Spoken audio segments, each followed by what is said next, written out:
महामंत्री जी रुकिए रुकिए रुकिए, हम भी आपके संग आ रहे हैं। आइए आइए गुरुवर, आप कहाँ रहने वाले हैं? हमें भली भांति ज्ञात है पंडित रामा कृष्णा कि आप इतनी सहजता से ये राजमहल उस धूर्त बाला को प्राप्त नहीं करने देंगे। हम तो उसके समक्ष वैसे ही अनभिज्ञ होने का नाटक कर रहे थे, क्योंकि हम भली भांति समझ गए थे कि ये समस्त कार्य आप किसी योजना के अनुसार संपन्न कर रहे हैं। योजना? तो हमारी तो कोई योजना ही नहीं है। तो ये राजमहल बाला का हो गया? दुर्भाग्यवश सत्य तो यही है गुरुवर। तो फिर बाला अतिथि कैसे हुआ? आप उसके सत्कार की व्यवस्था क्यों कर रहे हैं? गुरुवर, बाला महोदय को राजमहल की सुरक्षा व्यवस्था के बारे में अवगत कराना है। महाराज ये सुनिश्चित करना चाहते हैं कि... अरे महामंत्री जी भी करवा सकते हैं, उसके लिए आपकी क्या आवश्यकता है? मैं तो केवल महाराज का प्रतिनिधित्व कर रहा हूँ बस। तो हम भी आपके साथ चलते हैं। हमारे होते हुए आप महाराज के प्रतिनिधित्व के अधिकारी कैसे हो सकते हैं? आप तो राजपुरोहित है ना? हाँ। आपका कार्य पूजा पाठ अनुष्ठान करवाना है। बिल्कुल। तो जब बाला महोदय राजमहल में गृह प्रवेश की पूजा करवाएंगे तब आपकी आवश्यकता पड़ेगी। अब तब पधारिएगा। हाँ, अभी जाइए। हाँ। क्यों क्यों क्यों हम क्यों नहीं चल सकते? आचार्य, आप समझ नहीं रहे हैं। वो कहते हैं ना, 3 तिगाड़ा काम बिगाड़ा। हाँ, पकड़े गए ना। इसका तात्पर्य ये हुआ कि आप दोनों किसी महत्वपूर्ण प्रयोजन से जा रहे हैं जिसके बिगड़ जाने की आशंका है ना? है ना? है ना? आचार्य, हमारा बोलने का ये तात्पर्य नहीं था। हम ये कहना चाहते थे कि... ठीक है ठीक है ठीक, आप प्रस्थान कीजिए। धन्यवाद। जय। गुरुजी, ये क्या किया? इन्हें आपने ऐसे कैसे जाने दिया है? हम भली भांति पहचानते हैं इस पंडित रामा कृष्णा को। अवश्य कोई योजना है। महाराज इतनी सहजता से उस दुष्ट बाला को राजमहल हथियाने थोड़ी देंगे। हमें साथ ना लेकर पंडित रामा कृष्णा इस योजना और इस योजना की सफलता का श्रेय लेना चाहता है। तो अब आप क्या करेंगे गुरुजी? आप भी तो इतने दुष्ट, तात्पर्य है कि उस दुष्ट बाला को इस कार्य में सफल तो नहीं होने देंगे ना? गुरुजी, आप भी अपनी चमत्कारी बुद्धि का प्रयोग कीजिए ना। करें? कर लिया। हम उन दोनों का पीछा करेंगे। बाला बाला बाला, इतने दिए तो हमने बस भर में नहीं जलाए थे जितने यहाँ इस समय चल रहे हैं। वाह चारू, वाह! मुझे तो अपने भाग्य पे विश्वास ही नहीं हो रहा। एक ही रात में हम इतने भव्य राजमहल के स्वामी हो गए, है ना? हाँ बाला, पर इसका योगदान पंडित रामा कृष्णा को जाता है। ना तो वो तुम्हें भरे दरबार में चुनौती देता और ना ही तुम्हारे दिमाग में इतनी अच्छी योजना आती। क्यों? हाँ, ये तो सत्य है। क्यों पिताजी, अब ये सब कुछ हमारा है? हाँ पुत्र, ये सब कुछ हमारा है। क्यों राजा जी? महाशय, पंडित रामाकृष्णा और मंत्री जी आपसे भेंट करने की अनुमति चाहते हैं। अनुमति? अवश्य, बुलाइए उन्हें। जी। प्रणाम बाला महोदय। प्रणाम। हम विजयनगर राज्य के महामंत्री तिमारसु आपका इस राजमहल में स्वागत करते हैं। हम इस राजमहल से संबंधित सुरक्षा व्यवस्था की जानकारी उपलब्ध कराने आए हैं। महामंत्री जी, आप कल सुबह आइएगा। अभी हम अत्यंत शिथिलता का अनुभव कर रहे हैं। अभी हम विश्राम करेंगे। आपको जो भी जानकारी उपलब्ध करानी है वो आप कल कराएं। अरे नहीं नहीं बाला महोदय, आपसे अनुरोध है कि आज रात्रि आप महाराज की शैया पर विश्राम ना करें। क्यों? पंडित रामकृष्णा, आपको संभवतः ज्ञात नहीं है कि अब इस राजमहल पर हमारा स्वामित्व है और इस राजमहल में रखी हर वस्तु पर हमारा अधिकार है। हम जैसा चाहेंगे वैसा उसका उपयोग करेंगे। आप हमें इस पलंग पर सोने से वर्जित कैसे कर सकते हैं? क्षमा करें बाला महोदय, मैं तो आपकी सुरक्षा की दृष्टि से आपको ये सुझाव दे रहा था। वैसे आपके शरीर का भार कितना है? शरीर का भार? जी। 60 शेर। ओहो, 5 शेर कम है मंत्रीवर। यंत्र विशेषज्ञ से कहकर सारी यांत्रिक व्यवस्था को तदनुसार बदलना होगा। आपके कहने का तात्पर्य क्या है? वो क्या है कि सुरक्षा को ध्यान में रखकर राजमहल की समस्त शैयाओं को महाराज और महारानी के भार के अनुसार संतुलित किया गया है। पहेलियां मत बुझाइए पंडित रामकृष्ण, स्पष्ट कहिए। मंत्रीवर, अब आप प्रत्यक्ष प्रमाण दे ही दीजिए। उचित है पंडित रामकृष्ण। ये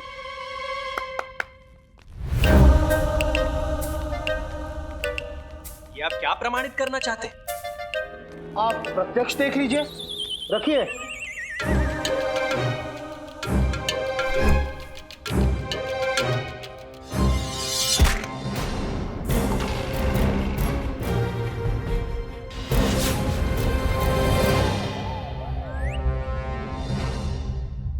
देखा आपने, मेरे कथन का अर्थ यही था।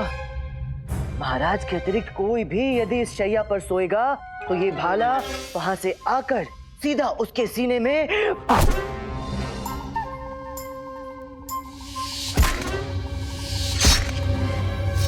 नहीं! अरे, बाला महाशय तो चिंतित हो गए। ले जाइए, हटाइए इस पुतले को, दूर कीजिए। हाँ, ले जाइए। बाला महोदय, आप चिंतित न होइए, हम कल ही हमारे यंत्र विशेषज्ञ से कहकर इसे आपके अनुरूप बनवा देते हैं। हाँ, और अब सुरक्षा व्यवस्था के लिए हम आपसे कल भेंट करते हैं, जैसा कि आपका आदेश था। हाँ, अब हम आपके आदेश को ना कैसे कह सकते हैं। धन्यवाद। नहीं नहीं नहीं नहीं, कल नहीं, आप अभी सभी सुरक्षा नियमों को ज्ञात करवाएं, अभी। उचित है, जैसी आपकी आज्ञा। आई, आई।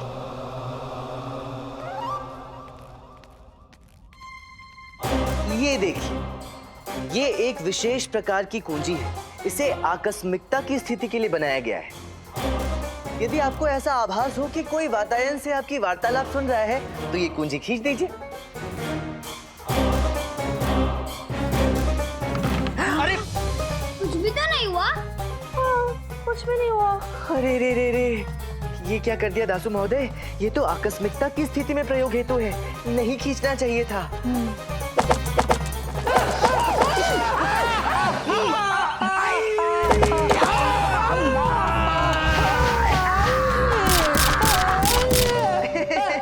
इस प्रकार की ध्वनियां तो राजमहल में आती ही रहती हैं। हाँ? आती रहती है। हमारे राजमहल में तो ऐसे कई बरामदे हैं जिसमें से वायु परिभ्रमण करती रहती हैं, तो ऐसी ध्वनियां आती रहती हैं।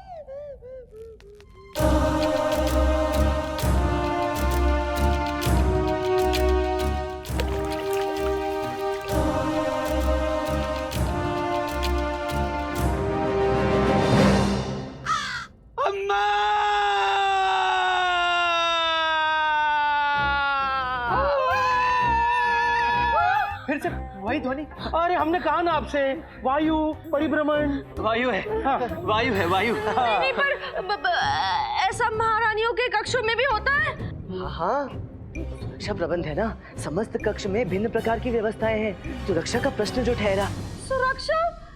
ऐसी सुरक्षा? जी जी जी, आइए मैं आपको सारी जानकारियां देता हूँ, सब दिखाता हूँ। आइए आइए, पधारिए। अब इसे देखिए।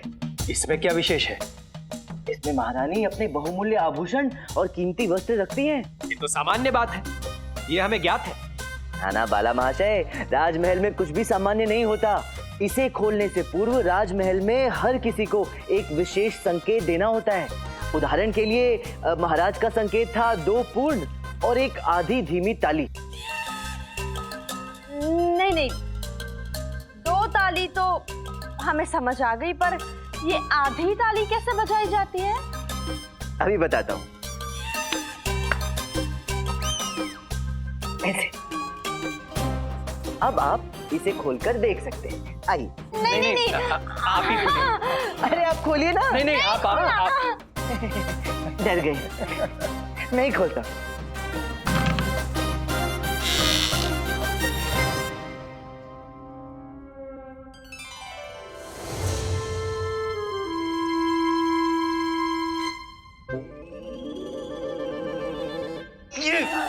हमारी चोटी को क्या हुआ? आपकी चोटी टेढ़ी हो गई गुरुजी।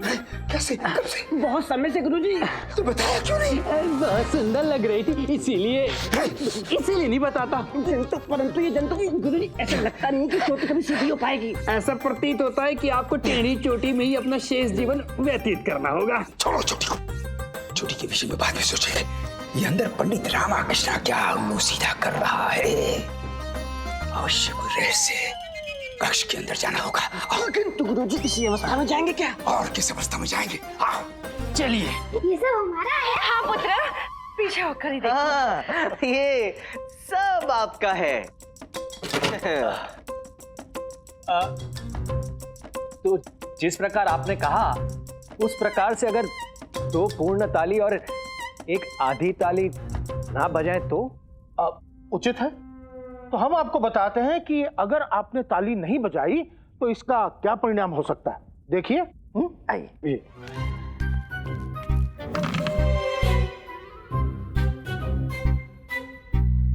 आप कृपया पीछे हटें। हट जाइए, हट जाइए, हट जाइए।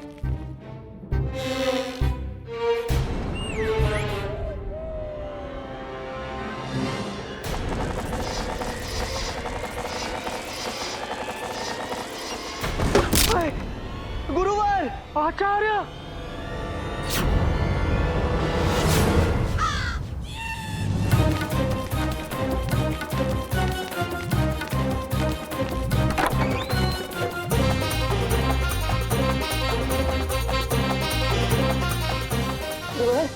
आप ठीक तो हैं? आप ही बता दीजिए। लग तो ठीक ही रहे हैं। हाँ तो ठीक ही होंगे। गुरुवर, ओहो आचार्य, आपको कितनी बार समझाया है कि किसी भी कक्ष का द्वार खोलने से पूर्व अनुमति लेना आवश्यक है। यदि थोड़ा विलंब हो जाता तो क्या? ठीक है, ठीक है। हमें तो भली भांति ज्ञात था कि तीर और चाकू आने वाले हैं। हम तो बस इस कक्ष में आप सभी को अपने चमत्कार का प्रदर्शन करना चाहते थे। और ये समस्त सुरक्षा उपाय तो साधारण चोर उचक्कों के लिए हैं, हम जैसे सिद्ध पुरुषों के लिए नहीं। देखा मनी, फिर शुरू हो गए हमारे पूज्य गुरुजी के प्रवचन। देख तो कितनी लंबी लंबी फेंक रहे। अरे धनी, इस बुढ़े के आगे पीछे रहना घातक है, घातक। इससे जितना दूर हो सके उतना दूर रहना चाहिए। आइए मैं आपको काल वातायन के बारे में जानकारी देता हूँ। हाँ? आइए, आइए। हाँ, अब पीछे रह गया। ये है विशेष प्रकार का काल वातायन। यदि कभी ऐसी स्थिति उपस्थित हो जाए कि कोई दुष्ट अपराधी सुरक्षा के सभी नियमों को चकमा देकर आपके कक्ष में प्रवेश कर जाए तो उसे इस काल खिड़की के सम्मुख खड़ा कर दीजिएगा। उससे क्या होगा? बताता हूं।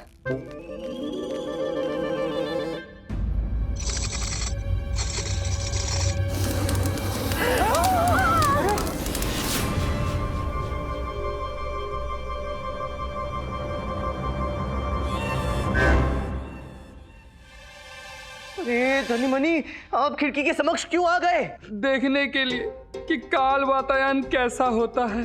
देख लिया और भली भांति परख भी लिया। साक्षात नरक है।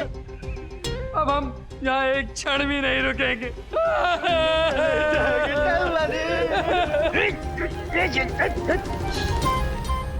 हम बाल बाल बच गए। इससे पहले कि हमारा मुंह काला हो, हम भी यहाँ से निकल लेते हैं।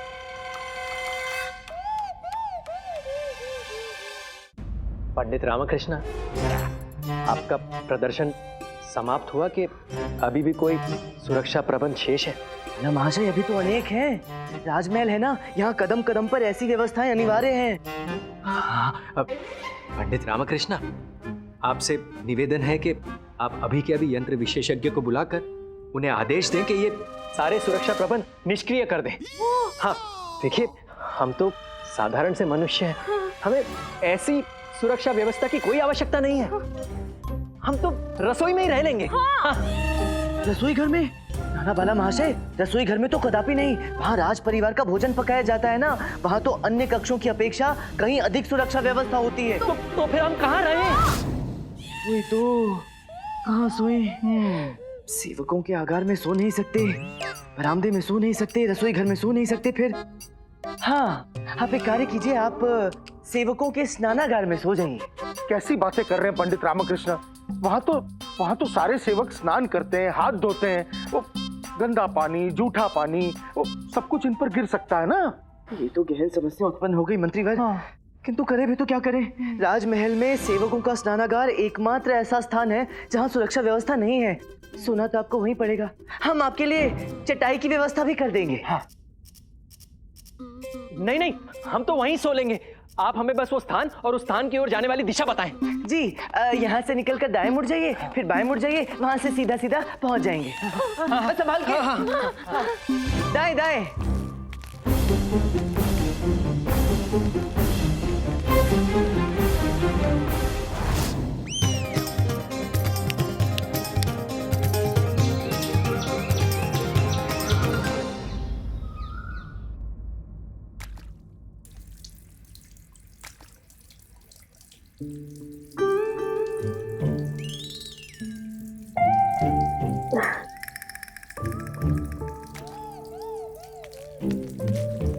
जी, क्या कर रहे हैं? आपको ज्ञात नहीं है ये हमारे राजकीय अतिथि हैं और आप इन पर झूठे पानी के छींटे डाल रहे हैं। जाइए यहाँ से। सुप्रभात महोदय। सुप्रभात। आपके आदेशानुसार यंत्र विशेषज्ञ से बात हो गई है। उन्होंने महल के सारे सुरक्षा प्रबंध समाप्त कर दिए हैं। अब आप निश्चिंत होकर महल में कहीं भी भ्रमण कर सकते हैं। चारू, अब सारी समस्या समाप्त हुई।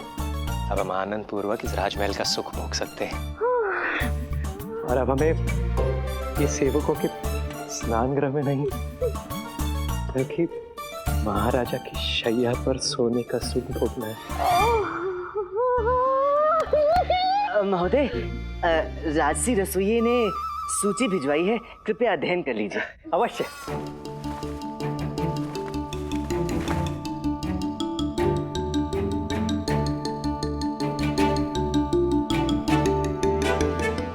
क्या हुआ? हे ईश्वर, ये क्या है? ये क्या है? वही तो मैं पूछ रही हूँ। आप चिंतित क्यों हैं? 500 सेर देसी घी, 600 सेर चावल, 200 सेर मिर्ची, दाल 1 सहस्त्र सेर। ये तो मात्र एक दिवस का है। ये धन व्यय की दूसरी सूची। 10 सहस्त्र स्वर्ण मुद्राएं राजमहल की सुरक्षा कर्मियों का वेतन। हाँ। 5 सहस्त्र स्वर्ण मुद्राएं सेवकों का वेतन। 5 सहस्त्र स्वर्ण मुद्राएं राजमहल के प्रबंध हेतु। एक सूची और भी है, ये लीजिए। क्या है कि महाराज के पास 1 सहस्त्र हाथी और 10 सहस्त्र घोड़े हैं। उनकी भोजन की व्यवस्था के लिए 10 सहस्त्र स्वर्ण मुद्राएं प्रति माह, बाग बगीचे की रखरखाव के लिए 2 सहस्त्र स्वर्ण मुद्राएं प्रति माह, अस्त्र शस्त्र के संरक्षण हेतु 1 लक्ष स्वर्ण मुद्राएं प्रति माह और राजमहल में जलते हुए दियों के लिए 5 सहस्त्र स्वर्ण मुद्राएं प्रति माह। और तो और